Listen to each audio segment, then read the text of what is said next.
மேற்கு பகுதியில் பெரிய கம்மாயில் ஒன்று கஞ்சமட்டி கம்மா பொதுப்பணித்துறை கட்டுப்பாட்டில் இருக்க கம்மா. சமீப காலமாக 2 ஆண்டு காலமாக அந்த பொம்மநாயக்கம்பட்டின்ற இடத்துல இந்த கால்வா கண்மாய் தண்ணி கீழ் நோக்கி போகும்.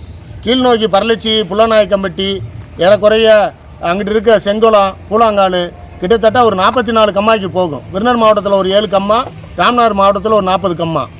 ஆக அந்த புள்ளநாயக்கம்பட்டி இப்போ பகுதியில் இருக்கிற விவசாயம் நெல் விவசாயம் ரொம்ப நல்லாயிருக்கும். பரளச்சியில் நெல் விவசாயம் நல்லாயிருக்கும். தொடர்ச்சியாக பூரா நெல் விவசாயம் தான். ஆனால் அந்த பொம்மநாயக்கம்பட்டியில் ஒரு உடப்பு ஏற்படுது. ஒவ்வொரு ஆண்டு உடப்பு ஏற்படுது. போன வட்டம் அங்கே மாவட்ட ஆட்சித்தலைவர் கூட்டத்தில் நம்ம சொன்னோம், இந்த இடத்துல தான் உடையுது, இதுக்கு ஒரு தடுப்பு சுவர் வேணும்னு கேட்டோம். தடுப்பு சுவர் ஒரு 5 லட்ச ரூபாவில் கட்டினாங்க. கட்டினது தரமாற்றதானதுனால அதே இடத்துல உடஞ்சி போய் கிட்டத்தட்ட ஒரு 3500 ஏக்கர் பாசன நிலங்களும் 3000 ஏக்கருக்கு மேலே காட்டு விவசாயம் இப்போ அழிவு. ஒரு பக்கம் கம்மாய்க்கு தண்ணி வராதனால நெல் விவசாயம் பாதிக்கப்படுது. ஒரு பக்கம் அறுவடைக்கு தயாராக இருந்த பூவாணி பயிர், உளுந்தம்பயிர், பருத்தி செடி ஏறக்குறைய எல்லா விதமான நவதானிய பயிர்களும் கடுமையான பாதிப்புக்குள்ளாகி இன்றைக்கி விவசாயிகளுடைய வாழ்க்கை கேள்விக்குறியாக இருக்குது.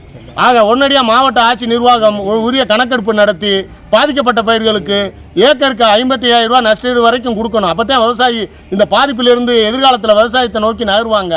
அதை உடனடியாக மாவட்ட நிர்வாகம் செயல்படுத்தி இனிமேல் எதிர்காலத்தில் இந்த கஞ்சமட்டி கண்மாயிலிருந்து கீழ் நோக்கி போகக்கூடிய கஞ்சமட்டி ஓடையில் உடப்பு ஏற்பாடாக வராங்க. ஒரு பெரிய லென்த் அளவிற்கு தடுப்பு சுவர் அமைத்து எதிர்காலத்தில் விவசாயத்தையும் காட்டு விவசாயத்தையும் பாதுகாத்து தர வேண்டுமாறு கேட்டுக்கொள்கிறேன். ராம்பாண்டியன், காவேரி வைகை குண்டாறு பாசன விவசாய சங்க விருதுநகர் மாவட்ட தலைவர்.